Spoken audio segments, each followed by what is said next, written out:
नौकरानी एक घर के लिए कितनी जरूरी होती है, आइए देखते हैं। अरे बहू, ये देख, सारा साबुन बर्तन में रह गया। ये नौकरानी कोई काम नहीं करती, गंदा काम करके चली जाती है और ढेर सारा पैसा ले जाती है। अरे मम्मी जी, उसने तो साफ किया ही था। मेरे ही हाथ से इस ग्लास में सर्फ गिर गया था। अरे बस कर झूठी, उसे बचाने के लिए सारी जुगत लगा ले, लेकिन मैं तो इसे निकाल कर ही रहूंगी। हमारे जमाने में ना कोई नौकरानी थी और ना ही ये चिकने बर्तन। चूल्हे के जले बर्तनों को राख रगड़ कर साफ किया करती थी मैं।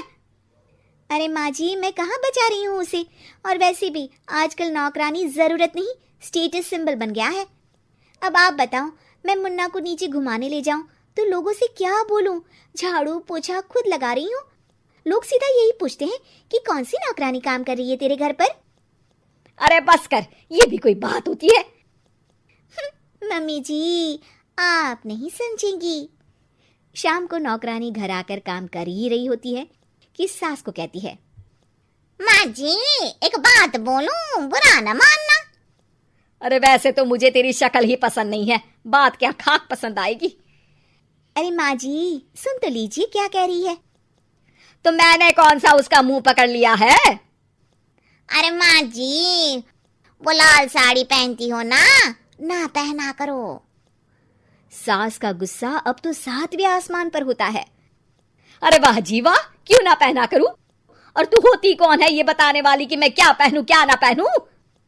अरे माँ जी, पूरी बात तो सुन लो, वो बोलना क्या चाह रही है। अरे बुरा न मानो आंटी जी। अरे कौन है आंटी? अपनी उम्र देखी है तूने? 2-4 साल ही छोटी होगी मुझसे और मुझे आंटी बोल रही है। बहू सर पर हाथ रख लेती है। अरे अच्छी खासी उम्र दराज हो और आंटी ना बोलूं? मैं तुम्हारी बहू से भी 4 साल छोटी हूँ। क्यों दीदी? बोलती भी क्या, एक तरफ सास यानी पति की माँ, तो दूसरी तरफ नौकरानी जिसके बिना घर का काम नहीं चल सकता। वो दरअसल माँ जी की शादी में बहुत जल्दी हो गई थी ना। अच्छा ये झगड़ा छोड़ो, ये बताओ तुम माँ जी को लाल साड़ी पहनने से क्यों मना कर रही हो? वो ना, इनकी उम्र की सारी औरतें सोसाइटी में इनके लिए बात करती हैं कि तुम्हारी सास बुढ़ी घोड़ी लाल लगाम है। बहू को ये सुनकर गुस्सा आ जाता है। अरे वाह वाह, कौन बोलता है जी?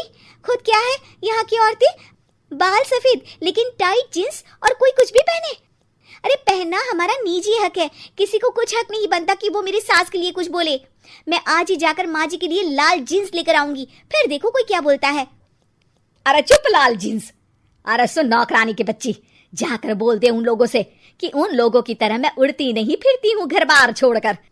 अपने बच्चों और नाती पोतों में मन लगाती हूँ, ना कि सारा दिन ताश के पत्तों में आंख गड़ाकर 3 पत्ती खेलूं।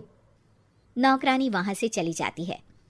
वैसे बहू, नौकरानी के क्या फायदे हैं ये तो पता नहीं, लेकिन सबसे अच्छा तो ये कि पता चल जाता है कि कौन किसके लिए क्या बोल रहा है। सोसाइटी में तेरा नौकरानी रखने का इरादा बिल्कुल ठीक था। अगले दिन उन लोगों के घर की बेल बजती है। बहू दरवाजा खोलती है कि सामने कुछ औरतें खड़ी होती हैं। अरे बहू, कहाँ है तेरी सास? बुला जरा। अरे बहन जी, आप सारी एक साथ आइए आइए, कैसे आना हुआ? अरे 3 पत्ते खेलने आई हैं, क्यों खेलोगी? क्यों नहीं, वैसे भी बड़े दिन हो गए, एंटरटेनमेंट हुआ नहीं। बहू जा जाकर पकोड़े तो बना ला। अरे बस करिए, आगे कुछ पीछे कुछ। वैसे तो कहती है कि परिवार पर ध्यान देती है, हमारी तरह 3 पत्तियां नहीं खेलती। हमने कौन सा परिवार छोड़ दिया? सास सक पका जाती है। अब ये किसने कहा? मैं तो कहती हूँ कि मैं भी थोड़ा बाहर निकलूं। आपने ही तो कमला नौकरानी से ये सारी बात की थी।